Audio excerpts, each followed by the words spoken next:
All right, so we know Marcel now is probably a little peeved at his friends because he thought the originals might be back to be kind of family for him, but now he's found out they've got ulterior motives. Yeah. What's kind of next for him? Did he actually take Haley?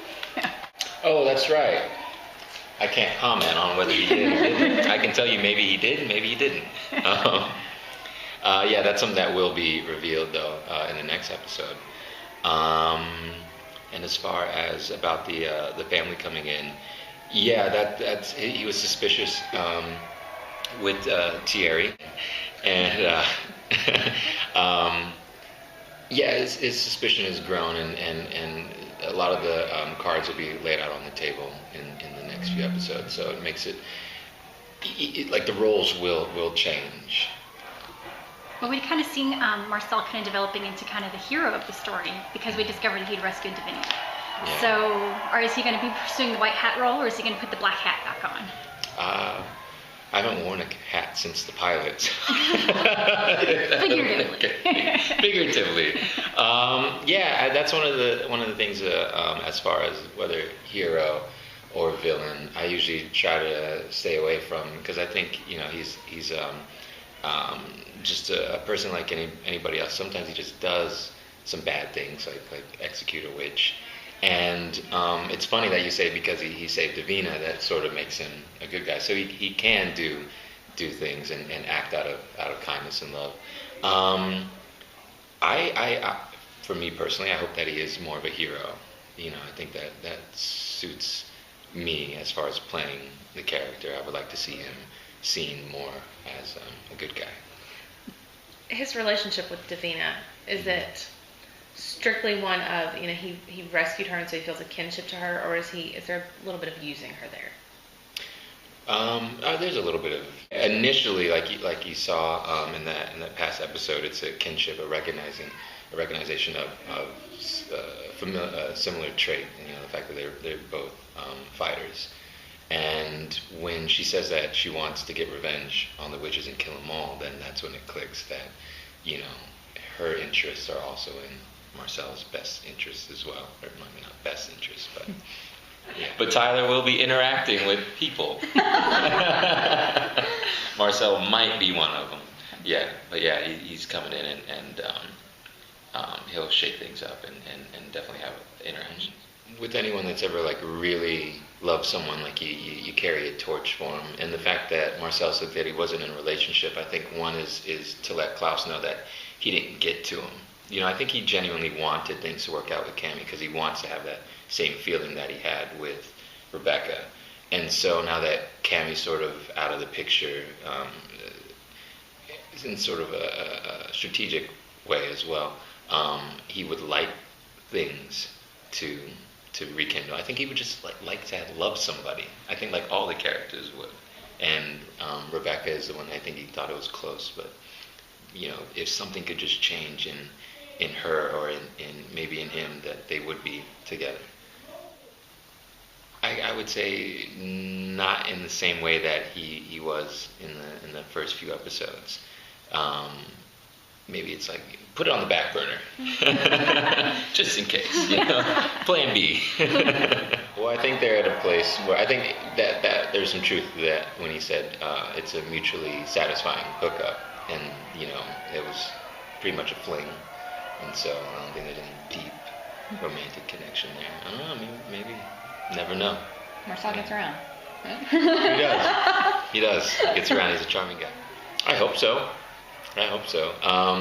That's still also something that's developing. Hopefully, we're going to hear word about getting the back nine, and I think that's something that's the seeds have already been sown for that, and so he's not dead. So that makes him an option, I think, to be used either for Marcel or some of the other characters. So some sort of relationship with Thierry, I think, is going to form. I don't know. Hopefully, Thierry is all about forgiveness, because that's a really crappy thing to do. Put your friend in a garden who's been loyal to you for 70 years. So hopefully, maybe it'll be water under the bridge. I don't know. We'll see how Thierry's feeling. We had real people in there with their hands. Yeah, we definitely see the garden. Funny story, it actually caught on fire while we were what we're doing, somebody was in there, and we're filming, and right behind me, the set's catching on fire, and I look at the cameraman, and then I look at the sound guy, and then I'm looking at Cal, who plays Thierry, and both in our eyes, it's like, that set's definitely on fire. Set's definitely on fire. Are you going to break first? No. Are you? No. Well, they're not going to. Oh, all right. Set's on fire. They go, throw some dirt on it. Throw some dirt on it. That was his answer. Throw some dirt on it.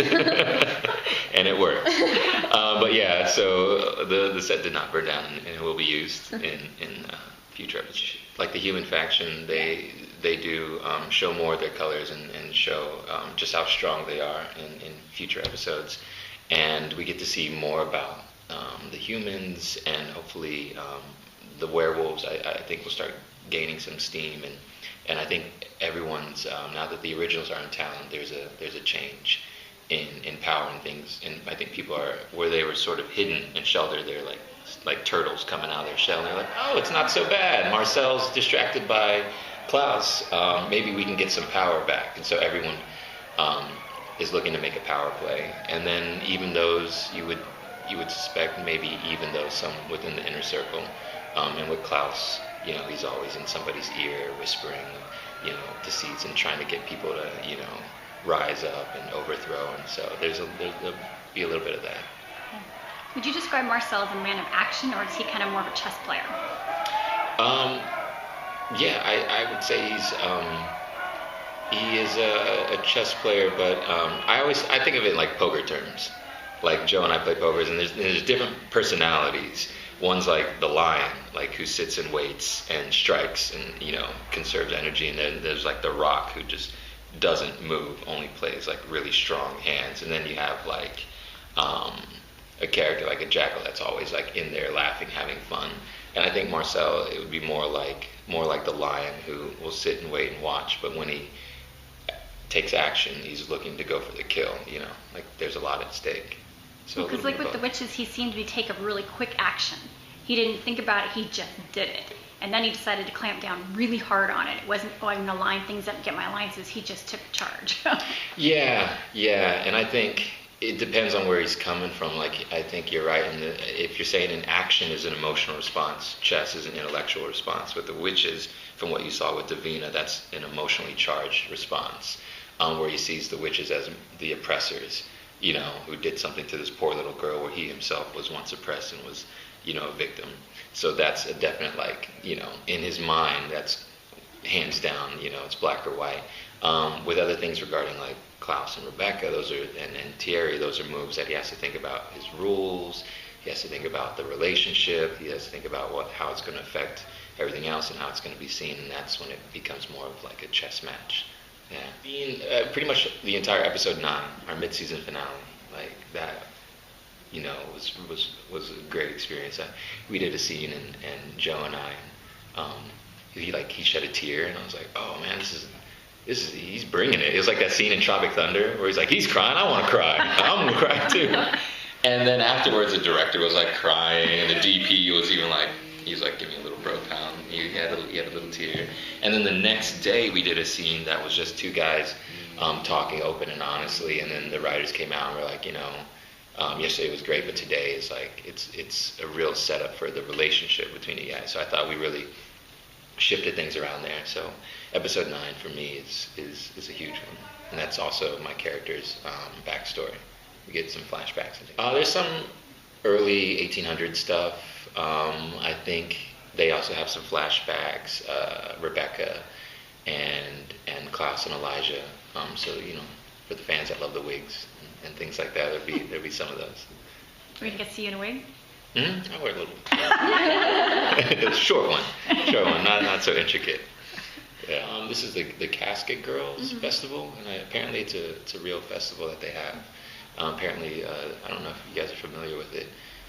Yeah, I just heard secondhand that it's a story about French girls that were brought over because there was a deficiency of women in New Orleans, and so they told them that they were coming over to be wed to, like well-to-do French men, and then when they got off the boat, it was just kind of like there. And so they got taken in by some of the nuns, and they used to think that there's some vampirism. Yeah. Well, there was some of that going on because they used to carry their clothes in these like suitcases or something or their dresses, those big dresses, and something that appeared to be shaped like a coffin. And so this is like a festival and tribute to that, and it has some ties to the originals with some of the originals, and so you get to see how that relates to it. And then also it's Casket Girls. So this is the Casket Girls, and a lot of it, the story up in the first 6 episodes, you see it's a lot of my story, and Elijah's coming back. This is a chance for the girls to have a moment and really shine. So this is like I think more like the girls take their power back. Marcel, I think that he has a lot of business to take care of in New Orleans, and he's just been busy with that. I don't know. Maybe he's got loans to pay, student loans or something. He can't take a vacation. It's too much. He's king. He can't advocate and just take off. Yeah. He's got people to look after and day walkers and night walkers, whatever. I think he's like that parent that feels like he can't go on vacation too long, or else, when he comes back, yeah. Which it's New Orleans, so there's always a party. So I guess he doesn't really have an excuse. Yeah.